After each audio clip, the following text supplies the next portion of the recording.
Hey guys, welcome back to my channel if you guys are new here. Hi, my name is Sydney. I film cruelty-free beauty videos, and today's video is going to be my will I buy it for this week. In this series, I like to chat about 10 to 15 new releases, and I like to keep it under 15 minutes so it's nice and quick. This video series is inspired by Samantha March's Will I Buy It series, as well as Andy Loves Makeup Indie Makeup Releases series. I will have both their channels linked down below, along with the Instagram accounts that I use to create this video every single week. So I'm not going to dawdle on any longer. Let's hop into the new releases. Alright you guys, I'm pretty excited to chat about some new makeup this week because I feel like last week was a very boring week. Nothing really excited me too much one way or the other, but I have some strong opinions about some of the items that we're going to chat about today. So, the first product that I want to talk about is from one of my favorite brands. Terra Moons is releasing some new shadows. These shadows are marketed as duochrome shades and they look so stunning, you guys. Oh my goodness. I feel like every time Terra Moons comes out with something new, I just cannot stop drooling over it. And since these are duochrome shadows, not necessarily their iridescent chameleon shadows, these are much more affordable, they're only $8 each. I believe these are launching May 18th. It says they're launching at 7 p.m. Eastern Standard Time. How beautiful are these shadows, you guys? I am such a sucker for a duochrome shadow, especially now. I feel like a duochrome shadow adds so much more value to my collection than like just a straight up metallic shadow, because you can really layer duochromes, and I feel like they're a little bit more multifunctional than regular shadows, because I feel like especially these ones, since they're a little bit lighter in tone, they would make beautiful highlighters, absolutely gorgeous highlighters. But I'm so into these. I'm pretty sure this is going to be my only purchase that I make in May. I'm getting back on my beauty budget. I need to make a video kind of updating you guys where I'm at with that, what my plan is going forward. But I think this is going to be my one and only makeup purchase of May. Next up, we have a new palette from Juvia's Place, and I feel like we haven't seen a new palette from Juvia's Place in quite a while. It seemed like for a bit there, they were just releasing something new constantly, but they're coming out with the Wahala palette. I believe that's how you say it. And I have to say, sometimes I feel like Juvia's Place's color stories are a little bit off for me, just because they're curated for deeper skin tones, and of course I'm not a deeper skin tone. So I feel like sometimes I look at the palette and the color story and I think, well, that's super deep. How am I going to make those work together? How am I going to blend it out? But when I get them home, I can make it work. I pull in some other palettes with some lighter blending shades. It's no big deal. But I feel like I look at this color story and I'm just like scratching my head. I do not like this palette at all, you guys. I just feel like maybe it's the packaging that's really throwing me off. Like the black, yellow, and blue background is just like not doing it for me for some reason. I don't know. Something about this palette just looks a little bit cheap to me. I think it's honestly the background mostly. When I take the colors out of there, like it's okay, the shadows themselves, but it's just really not doing anything for me at all. I feel like I kind of like the pinks and the purples. Other than that, this palette just really does not speak to me. Okay, next up we have a new product from Charlotte Tilbury, and Charlotte Tilbury is usually a brand that like it's not even really on my radar because it's just so far out of my price range. But this launch did catch my attention. So Charlotte Tilbury is releasing the Airbrush Bronzer. I feel like their Airbrush Flawless Finish powder, is that what it's called? The powder from Charlotte Tilbury that everyone raves about is a pretty well-known product on YouTube. I've never personally been super moved to buy it myself, just because, as I said, Charlotte Tilbury is so up there in price. It's just not even in my stratosphere of makeup buying habits. So I really don't usually even think about their releases or their products, but for some reason this bronzer is really catching my attention. I think the shade range definitely needs some work. They could probably do to add several more shades to this, and I hope that they do an expansion on their shade range. If this bronzer gives you a flawless finish like the powder does, I think that would really suit me and my skin problems really well. As you guys can probably tell, I have some breakouts on my cheeks. That's a pretty normal occurrence for me. I have acne scarring from there because I've broken out there for years. And that's a place where sometimes I feel like I struggle when I apply a bronzer or blush without feeling like I'm just kind of re-emphasizing those spots. So if I had a product like this that would kind of provide a blurring effect in those areas, I feel like that would be really valuable to me. And this is supposed to be $55. Ooh. So I would definitely have to score it on a sale. I'm a drugstore makeup girl at heart, so I think a sale would be the only way that I would be able to justify this, even though it takes me forever in a day to go through a bronzer. That's just a very steep price tag and way more than I usually spend on bronzer. So not buying it now, but it's going on my wish list. Next up, we have some new releases from Beauty Bakery, and these are their Neapolitan and Brownie Bar palettes. So these both look like they are cheek palettes. I'm going to be skipping over these personally because I just feel like the tone of the lighter shade is just really off for me. Everything looks super duper warm, which I can appreciate a warm bronzer and a warm blush. I just feel like I'm more gravitating towards cool tone bronzers these days, so I'm skipping over that one. It's an easy pass for me, and then the other shade is just simply way too deep for my skin tone. Next up, we have a new mascara from Huda Beauty. It's called the Double-Ended Mascara. Oh no, it's not called that. It's called the 2-in-1 Legit Lashes Double-Ended Mascara. So this one is going to retail for $27 and is available May 20th. So I believe the premise of this mascara is that one side is supposed to be more lengthening and the other one is supposed to be more volumizing. In theory, I love this idea.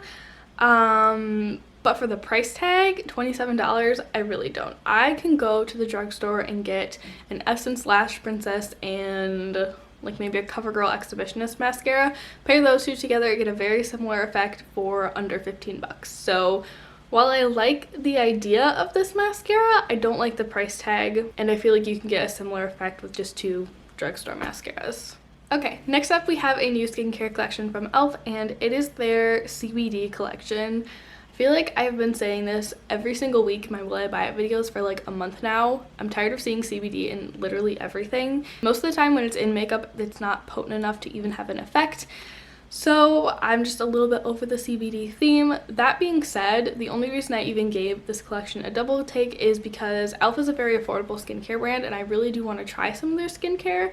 So I'm interested to see some reviews on some of these products and see if any of it is any good. Maybe I'll look past my distaste for the CDB gimmick in every single skincare product at this point and try one of these products because I really want to work more cruelty-free skincare products into my skincare. I've totally stopped buying non-cruelty-free makeup products. There's a couple of products in my skincare routine that aren't cruelty-free simply because I have pretty temperamental skin and I don't like throwing too many new things at my skin too quickly because it tends to freak out. So I tend to just stick to what I know and what doesn't break me out more.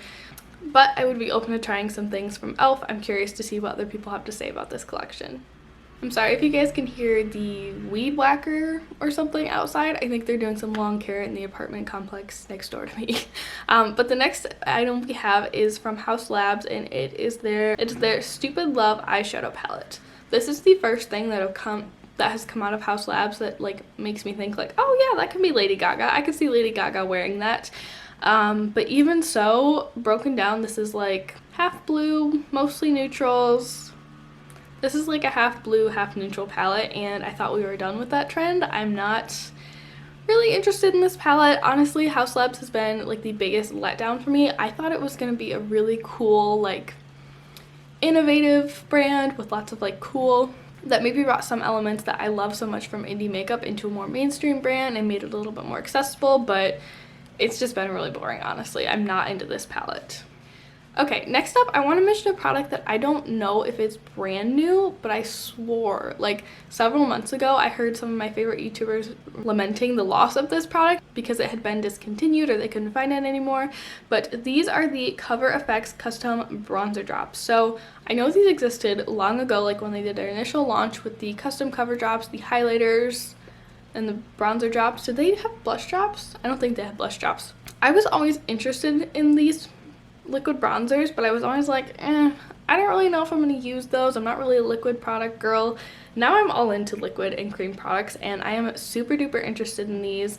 It looks like they're only available on coverfx.com, which is a little bit annoying, but I know the brand's websites tend to have sales from time to time, so I'm definitely going to keep my eye out for that. Maybe subscribe to their newsletter because I'm really interested in these products. I love the idea of a liquid bronzer, because I could mix that into my foundation. I get a teeny bit darker in the summertime, so usually I just buy like one shade of foundation and add a little extra bronzer where I need to. Having something like this could be nice for the summertime. I would also just love to have a thin bronzer, but I'm just really into cream and liquid products at this point, so I think this would be a cool addition to add to my collection. Okay, next up we have the cremated palette from Jeffree Star Cosmetics. I do not like this palette at all. I don't really support Jeffree Star Cosmetics. I've done a couple, maybe I haven't done a couple. I think I've done like one or two Shop My Stash or dupes video on some of the palettes that he's released that have caught my attention. I feel like this palette is very poorly timed. With everything going on, a lot of people are facing a lot of death in their everyday lives, and I just feel like this is kind of distasteful personally. I mean, I know it's probably been in the works for months, but that's just my opinion. If you guys enjoy it, if you want to buy it, go for it. I'm just personally not going to support this brand or this launch with my money. Okay, finally, there's one last release I want to touch on, and this is actually not a cruelty-free brand. There's been a little bit of confusion with Pat McGrath and their cruelty-free status. I've seen some people sharing emails that they've gotten back from the brand saying, oh yeah, we're cruelty-free. Other people have said that their suppliers may test on animals, so I'm not buying anything from Pat McGrath right now, but I did kind of want to bring that to your attention that their cruelty-free status is uncertain if you guys are cruelty-free like me. But I did want to touch on this palette for other reasons as well. This is their new Divine Rose 2 Artistry palette. So I've never tried Pat McGrath shadows. I'm kind of interested in them. For some reason, I'm way more interested in Natasha Denona, even though I feel like they're like equally hyped up. But the reason that this palette really caught my attention is because it looks like there's a multi-chrome in this palette. And originally when I saw that, I was like, oh my gosh, that's so cool. There's finally a multi-chrome in like a mainstream palette. And then I started to think about it a little bit more, and I'm like, for $125, that should be A, the strongest multi-chrome I've ever seen in my entire life. That should be like pure multi-chrome pigment. And B, it should be like a whole palette full of multi-chromes. This is part of the reason why I just love indie makeup so much more. Yes, it sometimes takes a little bit longer to get your order, and things are maybe just a touch more expensive. Not always though, but they are absolutely incredible, and they have such unique products that you don't see in every single mainstream palette. I feel like it's cool that Pat McGrath included a multi-chrome shade in their palette. We'll see if once people get it home and swatch it, if it is actually a multi-chrome. But indie makeup has been doing that for years, and that's why I feel like they are superior. Okay, so I'm gonna wrap this video up. I feel like I have been so sassy in this Why Buy It video. It's just kind of the mood I'm in today, but I hope you guys enjoyed chatting about new makeup with me. I always enjoy chatting about new makeup with you guys. Let me know down below which release caught your attention this week. If it's one that I mentioned, if it's one that I skipped over, I would love to chat about it with you guys down below. But that's gonna wrap it up today. Thank you so much for watching, and I'll see you in my next one. Bye!